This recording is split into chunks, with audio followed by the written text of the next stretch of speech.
Ja bih htio da se vratim na ovaj jučerašnji događaj i da jasno kažem da je prisustvo hrvatskih zvaničnika i predsjednika Milanovića s jedne strane i potpredsjednika Medveda iz HDZ-a i Miloševića iz SDSS-a, ali i predsjednika Samostalne demokratske srpske stranke Milorada Pupovca predstavlja jedno vrhunsko licemjerje i cinizam. Pa svako onaj ko 5. augusta u Kninu proslavlja Oluju i svako onaj ko priznaje i smatra da je zločinačka akcija Oluja bila legitimna, pravedna i oslobodilačka akcija, taj nema moralno pravo da ide u Knin i da odnosno u Grubore i da tamo žali za srpskim žrtvama. Znači nije moguće istovremeno proslavljati Oluju i odavati počast stradalim Srbima. A da li je neko odgovarao za te srpske žrtve? A naravno da nije niko odgovarao. Znači u zločinačkoj akciji Oluja i poslije Oluje ubijeno je preko 2000 Srba.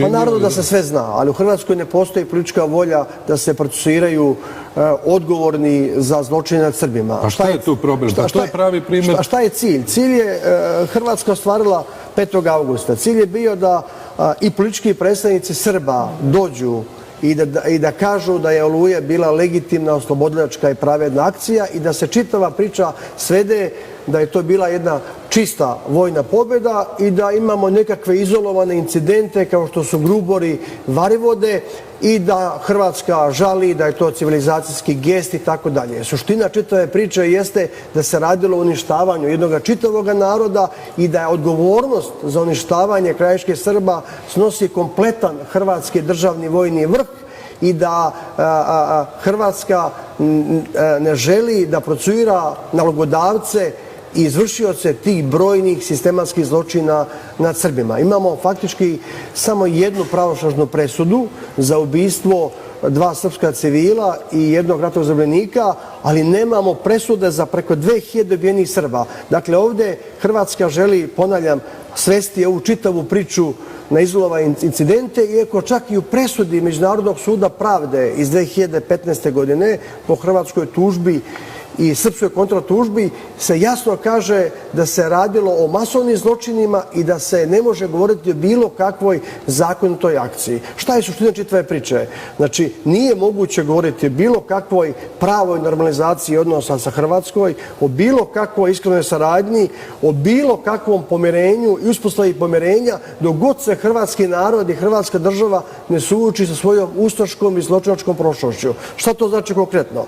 Pa Hrvatska dok god ne odbaci lažni mit o srpskoj agresiji, a vi znate da je temelj hrvatske politike definisan deklaracijom o Domovinskom ratu iz 2000. godine gdje se kaže da su Srbija i krajiški Srbi izvršili agresiju, a da je Hrvatska bila žrtva agresije i da je ona vodila oslobodilački rat.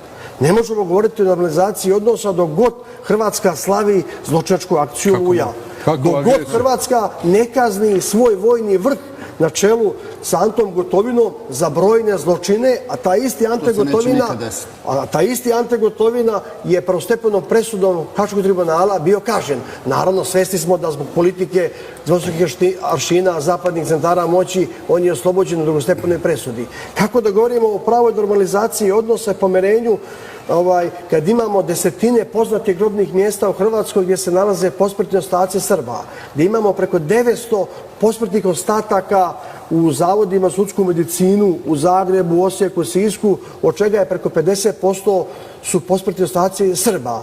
Znači imamo grobnicu u Kninu gdje imamo 11 pokopanih Srba i jednoga muslimana, 25 godina Hrvatska ne želi da ih ekshumira. Kako da govorimo o pravoj normalizaciji odnosa kad Hrvatska neće da vrati imovinska stečena prava?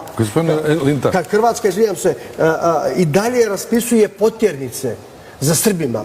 Evo, od 2000. godine, kad je otvoren biro Interpola u Zagrebu, do danas preko 700 Srba je uhapšeno na osnovu hrvatskih potjernica. Najveći broj na osnovu lažnih dokaza. Evo, nedavno je prije par dana uhapšen Duško Vujanović, koji je putovao iz Čikaga, gdje živi u SAD-u, za Beograd, uhapšen je na frankfurtskom aerodromu. Šta je cilj hrvatskih potjernica? Da stalno zastrašuje protjerane Srbe i da faktički šalje poruku da nisu dobrodošli, da se ne vraćaju u Hrvatsku i da se ne bore za svoja imovinska stečena prava. Znači, to je hrvatska državna politika i mi ne možemo zbog toga govoriti o bilo kakvoj normalizaciji, bilo kakvom pomirenju.